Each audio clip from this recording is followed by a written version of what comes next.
தரணிதரன், உள்துறை அமைச்சர் வந்து ஒரு உறுதி கொடுத்தார், அதிகரிக்க வாய்ப்பு இருக்கிறது, குறைய வாய்ப்பு இல்லைன்னு சொன்னார். ஏன் நீங்க அதை ஏற்றுக்கொள்ளவும் இல்லை, நம்பவும் இல்லை? நான் அவர் சொன்னதை மறுக்கல. ஆனால் விஷயம் என்னன்னா, இவங்க எல்லாமே நம்பர் பதவியத்தில் வந்து விளையாடுவாங்க. இவங்க என்ன நினைச்சிட்டாங்க, வட இந்தியா மாதிரி எங்கேயும் மக்களுக்கு வந்து கணக்கெலாம் அவ்வளோவா தெரியாதுன்னு நினச்சிக்கிறாங்க. விஷயம் வந்து நம்பர் குறையாது.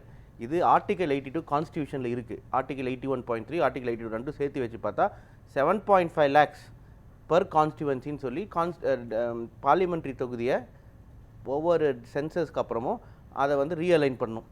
சரிங்களா? அது வந்து ஆல்ரெடி கான்ஸ்டியூஷனில் இருக்குது. சரியா? ஆனால் டீலிமிட்டேஷன் நடந்த அந்த ஃப்ரீஸ் முடிஞ்சு எங்களுக்கும் தெரியும் நம்பர் குறையாது, ஏன்னா தமிழ்நாட்டிலையும் பாப்புலேஷன் குறையாது. ஆனால் விஷயம் என்னென்னா, 1971 உத்தரப்பிரதேச பாப்புலேஷன் தமிழோட வெறும் 2 மடங்கு தான். தமிழோட பாப்புலேஷன் 4 கோடி, உத்தரப்பிரதேச பாப்புலேஷன் 8 கோடி. ஆனால் இப்போ என்ன ஆயிடுச்சுன்னா, உத்தரப்பிரதேச பாப்புலேஷன் 32 கோடியும் தமிழ்நாடு பாப்புலேஷன் 8 கோடியும் ஆயிடுச்சு. சரிங்களா? அப்போனா 2 மடங்கு இருந்தது, இப்போ 4 மடங்கு ஆயிடுச்சு. ராஜஸ்தானோட பாப்புலேஷன் கிட்டத்தட்ட தமிழ்நாடுக்கு பாதி இருந்தது, இப்போ 2.5 மடங்கு ஆயிடுச்சு. இப்போ என்ன ஆகும் அப்படின்னு பார்த்தா, தொகுதிகள் குறையாது, ஆனால் சதவீதத்தில் தொகுதிகள் குறையும். இப்போ தமிழ்நாட்டோட ப்ரப்போர்ஷன் பாராளுமன்றத்தில் 7.18%, அது வந்து 5% ஆகும். இன்னொரு விஷயம் என்னென்னா, தென்னிந்தியாவிலேருந்து 75% இருக்குது இப்போ ப்ரப்போர்ஷன் பார்லிமெண்ட்டில், அது 17% ஆகும். ஆனால் இது குறைஞ்சிட்டே இருக்கும், ஏன்னா இந்த டீலிமிட்டேஷனுங்கிறது ஒரு தடவை ஃப்ரீஸ் எடுத்துட்டா அது நடந்துகிட்டே இருக்கும். ஸோ இப்போ என்ன ஆகும்னு பார்த்தீங்கன்னா, 29 அப்போ தமிழ்நாட்டிலேருந்து 5% ஆகுதா, ஆனால் தமிழ்நாட்டோட டிஎஃப்ஆர் ரேட்டுங்கிறோம், டோட்டல் ஃபர்டிலிட்டி ரேட், அது வந்து 1.6 1.7 தான் இருக்குது. அப்படின்னா ரீப்ளேஸ்மெண்ட் லெவலுக்கு கீழே. ரீப்ளேஸ்மெண்ட் லெவலுக்கு கீழே அர்த்தம் என்னென்னா, இறக்குறவங்க அதிகம், பிறக்கிறவங்க கம்மி. அப்படின்னா தமிழோட பாப்புலேஷன் குறைஞ்சிட்டே இருக்கும்.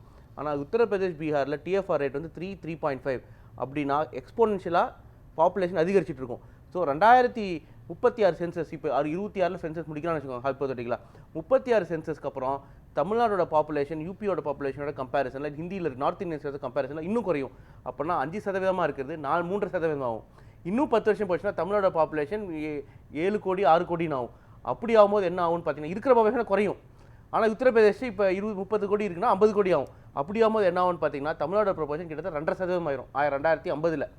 அதுவே தென்னிந்தியாவோட ரெப்ரஸன்டேஷன் பார்லிமெண்ட்டில் கிட்டத்தட்ட 10% கீழே வந்துடும். ஸோ அப்போ பார்லிமெண்டேரியன்ஸோட ரெப்ரஸன்டேஷன் பார்லிமெண்ட்டில் ஒரு 1500 MP ஆவாங்க கணக்குப்படி. அப்போ தமிழ்நாட்டில் ரெப்ரஸன்டேஷன் என்ன ஆகும்னு பார்த்தா, கிட்டத்தட்ட தமிழ்நாட்டில் தென்னிந்தியா ரெப்ரஸன்டேஷன் பார்த்தா 10% கீழே வெறும் 150 MP தான் இருப்பாங்க. உத்தரப்பிரதேஷ், பீகார், மத்திய பிரதேஷ், ராஜஸ்தான், சத்தீஸ்கர், உத்தராகண்ட், இது 6 மாநிலத்தை ஜெயிச்சா மட்டும் போதும், அவங்க வந்து ஆட்சி அமைச்சிடலாம். யார்? பாஜக கட்சியால். அப்படி இருக்கு. ஆனால் இந்த மாநிலங்கள் தான் நம்மகிட்ட இருந்து காசு எதிர்பார்த்துட்டு இருக்காங்க. ஸோ நாம் ₹1 கொடுத்தா நம்ம 30 பைசா வருது, மீதி இருக்க 70 பைசா யாருக்கு போகுது? உத்தரப்பிரதேஷ்க்கு. நீங்கள் பட்ஜெட் டாக்குமெண்ட் எடுத்து பார்த்துக்கோங்க, தமிழ்நாடு டாக்குமெண்ட்டில் நம்ம 90% திட்டங்கள் நம்ம காசு. யூபி எடுத்துக்கிட்டிங்கன்னா 50% தான் அவங்க காசு, மீதி இருக்க 50% grant in aid, union government fund. So அப்படி இருக்கும்போது என்ன ஆகும் அப்படின்னு பார்த்தா, ஆட்சி அமைக்கிறதுக்கு மத்தியில் நாம் தேவையில்லை. சரியா? அந்த 6 மாநிலங்களும் பண்ணால் போதும். ஆனால் நம்ம காசு அந்த மாநிலங்களுக்கு போகுது. ஸோ நம்ம காசை வச்சு அவங்க மாநிலத்தை நடத்துவாங்க, நம்ம காசை வச்சு ஒன்றியத்தில் சம்பளம் கொடுப்பாங்க. ஆனால் நாம் தமிழ்நாட்டில் என்ன படிக்கணும், என்ன மொழி படிக்கணும், என்ன உணவு சாப்பிடணுங்கிறது மத்தியில் முடிவு எடுப்பாங்க. இது ஒரு ஜனநாயகத்தை கேலி கூத்தாக்குற விஷயம். சரிங்களா? அமித்ஷாவும் சரி, பிரைம் மினிஸ்டர் மோடியும் சரி, பாராளுமன்றத்தில் இது வரைக்கும் சதவீதத்தில் நாங்கள் குறைக்க மாட்டோம், நாங்கள் வந்து அப்படின்னு சொல்லலை. டீலிமிட்டேஷன் ஃப்ரீஸ் கொண்டு வரணும்னு சொல்ல. டீலிமிட்டேஷனுங்கிறது வந்து ஆர்டிக்கலில் கிளியராக எழுதியிருக்குங்க. சரியா? இதை எதனால் ஃப்ரீஸ் பண்ணாங்க? 1970களில் பாப்புலேஷன் கண்ட்ரோல் கொண்டு வந்தாங்க. எந்தெந்த மாதிரிலாம் சிறப்பாக கட்டுப்படுத்தினாங்களோ அவங்கள வந்து துன்புறுத்தக்கூடாதுங்கிறதுக்காக இந்திரா காந்தி அம்மையார் 25 வருஷம் டீலிமிட்டேஷன் நடக்காதுனாங்க. வாஜ்பாய் வந்து இது வந்து பெரிய பிரச்சனையான விஷயம், இதை எடுத்துகிட்டு வந்தால் நாடோட ஒற்றுமைக்கு கேடான விஷயம்னு சொல்லி இன்னும் 25 வருஷத்துக்கு பண்ணார். ஏன் 25 வருஷம்னா, அவங்க எக்ஸ்பெக்டேஷன் வந்து கண்டினியூ ஆகிட்டே இருக்குங்கிறது தான். ஆனால் இப்போ மீண்டும் ஒரு நீங்கள் வந்து அந்த அனைத்து கட்சி கூட்டத்தில் தீர்மானங்களில் ரொம்ப முக்கியமானது வந்து அந்த 30 இப்போ இருக்கக்கூடிய இதே ஃபார்முலா அடிப்படையில் அடுத்த 30 ஆண்டுகளுக்கு ஃப்ரீஸ் பண்ணணும் அப்படின்னு ஒரு கோரிக்கையை வைக்கிறீங்க. அப்படி ஃப்ரீஸ் பண்ணப்படும் பொழுது நம்மளுக்கும் தேவையான அளவு பாதிப்பை ஏற்படுத்த தானே செய்யும். நம்ம மக்கள் தொகைக்கு ஏற்ப பிரதிநிதித்துவமும் இல்லை அப்படிங்கிற இடமும் சேர்ந்து தானே அதற்குள்ள அடக்கம். நீங்கள் சொல்கிறது கரெக்ட் தான். ஆனால் நம்ம அது ஒரு சொல்யூஷன் மட்டும் சொல்ல. இப்போ நிறைய இவங்க சொல்கிறாங்க திமுக வந்து அரசியலுக்காக எடுத்துட்டாங்கன்னு. இல்லை, இது வந்து தமிழ்நாடு பிரச்சனையோ பாஜக பிரச்சனையோ இல்லை அதிமுக பிரச்சனையோ திமுக பிரச்சனை கிடையாது. வந்து இந்தியாவோட பிரச்சனை, ஜனநாயகத்தோட பிரச்சனை. ஏன்னா ஒரு ஜனநாயகம் வந்து இவ்வளோ ஸ்கியூடாக இருக்க முடியாது. அது முதல் விஷயம். ரெண்டாவது வந்து இது கான்ஸ்டியூஷன், இப்போ ஒர்க் மசோதாவோ, ஒன் நேஷன் ஒன் எலெக்ஷனோ நீங்கள் ஒரு பில் எடுத்துகிட்டு வரணும். பில்லை எடுத்துகிட்டு வந்து பாஸ் பண்ணால் தான் சட்டம். டீலிமிட்டேஷன் இவங்க என்ன சொல்கிறாங்கன்னா, நாங்கள் சட்டம் எடுத்துகிட்டு வரல அப்படிங்கிற. இது சட்டம் எடுத்துகிட்டு வர விஷயம் கிடையாது. டிசம்பர் 31 போய் ஜான்வரி 1 2026 வந்துட்டா ஆட்டோமேட்டிக்காக கான்ஸ்டியூவன்சி வந்து பாப்புலேஷன் அடிப்படையில் ரீட்ரான் ஆகிரும். எப்போ சென்சஸ் நடக்குதோ, சென்சஸ் வந்தோடனே ஆட்டோமேட்டிக்காக 7.5 லட்சம் பேர்னு அப்போ டீலிமிட்டேஷன் கமிஷன் வரும். அந்த டீலிமிட்டேஷன் கமிஷன் வந்து இந்த இப்படி பிரிக்கலாங்கிறது அவங்களோட செயல். நான் திருப்பி சொல்கிறேன், அது கோர்ட்டில் கூட உங்களால் போயிட்டு நிறுத்த முடியாது, ஏன்னா கான்ஸ்டியூஷனில் இருக்குது. ஸோ இப்போ டீலிமிட்டேஷன் வராமல் இருக்கிறதுக்கு மோடி அரசாங்கம் ஒரு அமெண்ட்மெண்ட்டை போடணும். அந்த அமெண்ட்மெண்ட்டை தான் கேட்குறோம். நீங்கள் கேட்ட கேள்வி வந்து 30 வருஷம் ஃபீஸ் கேட்குறீங்களே, இதனால வந்து தமிழ்நாட்டில் 25 லட்சம் பேருக்கு ஒரு பாராளுமன்ற உறுப்பினர் ஆயிடுவாங்களே அப்படின்னு கேட்குறீங்க. உத்தரப்பிரதேசில் 50 லட்சம் பேருக்கு ஒரு பாராளுமன்ற உறுப்பினர் இருக்காங்க. அதுக்கு தான் நாங்கள் அதை ஒரு தீர்வு மட்டும் சொல்லலை, நானே என் கட்டில் 3 தீர்வு சொல்லியிருக்கேன். முதல் தீர்வு வந்து இப்போ நம்ம நாட்டளவுக்கு ஜனத்தொகை, தமிழ்நாட்டளவுக்கு ஜனத்தொகை இருக்கிற நாடு தான் யுனைடெட் கிங்டம். யுனைடெட் கிங்டம் கிட்டத்தட்ட 600 பாராளுமன்ற உறுப்பினர் இருக்காங்க. ஸோ நான் சொல்கிறது, பாராளுமன்ற உறுப்பினர்களை எல்லா மாநிலத்திலையும் டைரெக்டாக 3 ஆள் அதிகப்படுத்திடுங்க.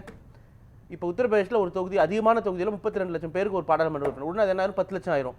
தமிழ்நாட்டில் 15 லட்சம் இருக்குது, 5 லட்சத்துக்கு ஆயிரும். அதுக்கப்புறம் சட்டமன்ற உறுப்பினர்கள் அதிகப்படுத்துங்க, ஏன்னா உங்களுக்கு டே டு டே இஷ்யூ சட்டமன்ற உறுப்பினர் கீழே தான் வருது. ஸோ அதில் ப்ராப்ளம் சால்வ் ஆயிடுது. ரெண்டாவது சொல்யூஷன் என்ன சொல்லியிருக்கோன்னா, நீங்கள் வந்து டெம்பரவரி ஃப்ரீஸ் போடுங்க. ஃபஸ்ட்டு இன்றைக்கி நாளைக்குள்ளே ஒரு 2 மாதம் டெம்பரரி ஃபீஸ் ஒன்றிய பாஜக கொண்டு வரட்டும். அதுக்கப்புறம் எல்லா மாநிலத்தையும் கூப்பிட்டு மெஜாரிட்டி டெசிஷனாக இருக்கக்கூடாது, சரிங்களா? எல்லா மாநிலமும் ஒத்துக்கிட்டா மட்டும்தான் அது நடக்கணும். ஸோ எல்லா மாநிலங்களையும் கூப்பிட்டு பேச்சுவார்த்தை நடத்துங்க, உங்களுக்கு என்ன வேணும்னு. அதில் நாங்கள் ஒரு சில மாநிலங்கள் சொல்லலாம், ஒன்றிய பட்டியல் கன்கரண்ட் ஒத்துசேவை பட்டியலில் இருக்க படிப்பு வந்து மாநில பட்டியல் எடுத்துட்டு வாங்க, அந்த மாதிரி நிறைய கோரிக்கை வைக்கலாம். என்ன நடக்கும் தெரியாது, ஆனால் எல்லா மாநிலங்களும் ஒத்துக்கிற வரைக்கும் டீலிமிட்டேஷன் ஃப்ரீஸில் போடுங்க. 3வது 30 வருஷம் எல்லா மாநிலங்களுக்குமான ஒரே ஒத்த கருத்து எட்டும் அப்படின்னு நீங்க எதிர்பார்க்கறீங்களா? எப்படியும் இப்ப உத்தரப்பிரதேசம், ராஜஸ்தானம் இப்படியும் கேட்க வாய்ப்பு இருக்கு தானே? நீங்க சொல்ற அடிப்படையிலே கேட்கிறேன். எங்களுக்கு இவ்வளவு மக்கள் தொகை இருக்கு, எங்களுக்கு குறைந்த சீட் இருக்கு, இந்த குறைந்த சீட்டுனால அவங்க அதை தானே சொல்றாங்க, இங்கே வந்து இந்த ஃப்ரீஸ் பண்ணிட்டா அங்கேயும் பாதிப்பு ஏற்படும், அவங்க மக்கள் தொகை இன்னைக்கே அவங்க அதிக மக்கள் தொகைக்கு குறைந்த நாடாளுமன்ற தொகுதிகள் இருக்குன்னு ஒரு வாதம் வைக்கிறார்கள். அந்த வாதத்தை வைக்கும் பொழுது எப்படி ஒத்த கருத்து எல்லார்கிட்டையும் ஏற்படும்னு இல்ல இல்ல அட்லீஸ்ட் ஒரு டயலாக் ஆரம்பிக்கிறது, முடிவு வரைக்கும் டீலிமிட்டேஷன் ஃப்ரீஸ். இப்போ ஒரு நாடுங்கிறது வந்து எல்லாரும் சேர்ந்து கலந்து எடுக்கிறது தான். இப்போ இந்தியா வந்து ஒரு கனடா மாதிரியோ இல்லை யுனைடெட் கிங்டம் மாதிரியோ இல்லை ஆஸ்திரேலியா மாதிரியோ ஒரே மொழி பேசி ஒரே கலாச்சாரம் இருக்கிற மக்கள் கிடையாது, சரிங்களா? இங்கே வந்து ஒவ்வொரு மாநிலமும் வெறும் அட்மினிஸ்ட்ரேட்டிவ் யூனிட் பண்ணு கிடையாது, இது ஒரு it reflects different cultural unit. ஒரு தமிழ்நாடு எடுத்திங்கன்னா ஒரு 5,000 வருஷமாக ஒரு தனியே ஒரு வரலாறு இருக்குது.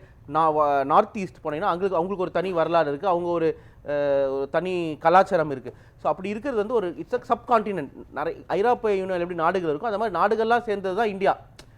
ஸோ நான் சொல்ல வரது எத்னோ லிங்குவிஸ்டிக் டைவர்ஸ் ஆன நாடு தான் இந்தியா. அப்படி இருக்கும்போது ஒவ்வொரு மாநிலமும் முக்கியம். ஸோ இப்போ அங்கே பாப்புலேஷன் வளர்ந்துருச்சுன்னு அங்கே நீங்கள் அதிக சீட் கொடுத்துட்டீங்கன்னா இங்கே பிரதிநிதித்துவம் இல்லாமல் போகுதுல்ல. ஸோ இப்போ தென்னிந்தியாவுக்கே ஒரு 30-20 வருஷங்கள் சுத்தமாக பிரதிநிதித்துவம் இல்லைன்னா, நம்ம காசு அங்கே போகும்போது நம்ம மக்களுக்கு பிரதிநிதித்துவம் இல்லைன்னா அது வந்து ஜனநாயகமே கிடையாது, அது வந்து சர்வதிகாரம். ஸோ அதனால தான் அந்த டிஸ்கஷன் தேவை. ஸோ நம்ம இந்த பாயிண்ட் எடுத்து வைப்போம், இப்படி ஆகும்போது சர்வதிகாரம் ஆகும்னு. ரெண்டாவது வந்து அவங்க என்ன சொல்லுவாங்க, எங்களுக்கு பிரதிநிதித்துவம், அப்போ வந்து நம்ம சொல்யூஷன் கொடுக்கலாம். யூபிக்கு வந்து சீட்டை 3 அதிகப்படுத்துங்க, தமிழ்நாட்டுக்கு வந்து 2 பண்ணுங்க, ஆனால் எங்களுக்கு வந்து எல்லா லிஸ்ட்டில் இருக்கிற சப்ஜெக்ட், சென்ட்ரல் லிஸ்ட்டில் இருக்கிறது எல்லாமே வந்து ஸ்டேட் லிஸ்ட் கொண்டு வாங்க, டிஃபென்ஸும் ஃபாரின் பாலிசியும் தவிர, இல்லை கன்கரண்ட் லிஸ்ட்டில் இருக்கிறது எல்லாமே ஸ்டேட் கொண்டு வாங்க. டிஸ்கஷன் நடந்தால் தான் தெரியும். அந்த டிஸ்கஷன் நடக்கிற வரைக்கும் ஃபீஸில் போடலாமே. கண்டிப்பாக உட்காந்து பேசினா அவங்களுக்கும் தீர்வு தேவை, நமக்கும் தீர்வு தேவை, ஒரு காமன் கிரவுண்ட் கிடைக்கும், சரிங்களா? எந்த பிரச்சனைக்குமே ஒரு தீர்வு, அவங்க சைட்லையும் நியாயம் இருக்குது, நம்ம சைடில் நிறைய நியாயம் இருக்குது அவங்களோட. ஸோ அது ரெண்டுக்குமே சொல்யூஷனோ டிஸ்கஷன் இருக்கணும். ஆனால் அதுக்கு முக்கிய விஷயம் ஒரு டெம்பரவரி ஃப்ரீஸை போடணும். அதுக்கப்புறம் எல்லா முதலமைச்சர்களும் பேசுவாங்க, அதுக்கப்புறம் ஒரு முடிவு எடுத்துக்கலாம். ஆனால் முதல் நம்ம டிமாண்ட் வந்து 30 வருஷம், ரெண்டாவது டிமாண்ட் வந்து எல்லாத்தையுமே 3 அதிகப்படுத்திடுங்க. இது வந்து ஒரு நானாக சொல்கிற சொல்யூஷன், ஒரு டிஸ்கஷன் வரலாம். ஆனால் சார் இப்போ அந்த வந்து லா அண்ட் ஆர்டர் அப்படிங்கிறாங்க, இது மட்டும் நான் கிளாரிஃபை பண்ணிடுறேன்னா செய்தி தொடர்பாளர் என்னோட கடமை. இப்போ இது பாஜகலேருந்து வர செய்தி தொடர்பாளரும் சரி, அதிமுகலேருந்து வர செய்தி தொடர்பாளரும் சரி, ஒரே ஒரு பொய்யை பரப்புறாங்க, என்னன்னா தமிழ்நாட்டில் சட்டம் ஒழுங்கு மோசமாயிருச்சுன்னு.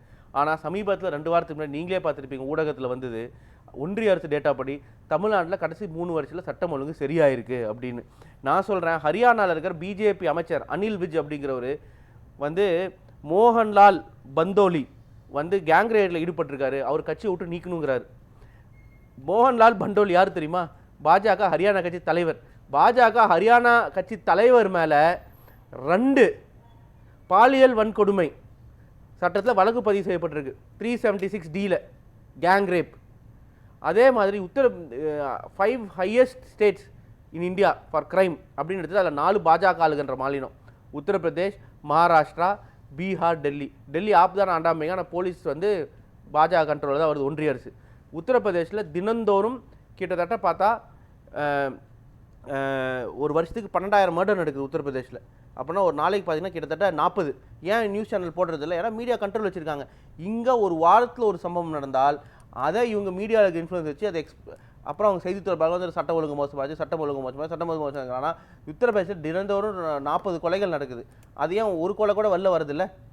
ஏன் இந்த ஹரியானா விஷயம் வரல? டாக்டர் தமிழிசை நேத்து கூட கேட்டாங்களே, இங்க குற்றங்கள் நடக்குதுன்னு கேட்டா இன்னொரு மாநிலத்துல இதை விட அதிகமா நடக்குதுன்னு கேட்கறது சரியான வாதமான்னு கேட்டாங்க. அதுக்கு நான் சொல்றேன், உலகத்துல வந்து உலக வரலாறு எடுத்துக்கோங்க, 5-6 வருஷத்துமா போங்க, குற்றங்கள் கொலை குற்றங்கள் நடக்காத இடமே கிடையாது. நார்வே உலகத்திலேயே பசுமையான இடம், அங்கேயும் குற்றங்கள் நடக்குது, அங்கேயும் வாரத்துக்கு 3 கொலை நடக்குது. ஆனால் அரசாங்கத்தோட வேலை என்ன? எந்த அளவுக்கு குறைக்க முடியுமோ குறைக்கணும், போலீஸ் எந்த அளவுக்கு சிறப்பாக செயல்படணுமோ செய்யணும் அப்படின்னு. இதை நான் சொல்லும்போது நான் வந்து இல்லை அதனால் நாங்கள் வந்து ஜாலியாக இருப்போம்னு நான் சொல்ல. ஆனாலும் நாங்கள் ஒவ்வொரு குற்றம் நடக்கும்போது ஏன் நடந்து இதுமாதிரி அடுத்ததை தவிர்க்கலாம் அப்படிங்கிற முயற்சி எடுக்கிறோம். குற்றவாளிகளை சில மணி நேரத்திலே பிடிச்சிடும். ஆனாலும் நான் சொல்கிறது, குற்றமே நடக்காமல் ஒரு சமுதாயம் இருக்குமா அப்படின்னு கேட்டால் இருக்காது. எந்த அளவுக்கு இந்த அரசாங்கம் முயற்சி எடுத்து குற்றங்களை குறைக்க முடியுமோ குறைச்சிருக்கோம். அதனால தான் இந்தியாவிலேயே வந்து லா அண்ட் ஆர்டரில் சிறப்பான மாநிலமாக தமிழ்நாடு இருக்குது.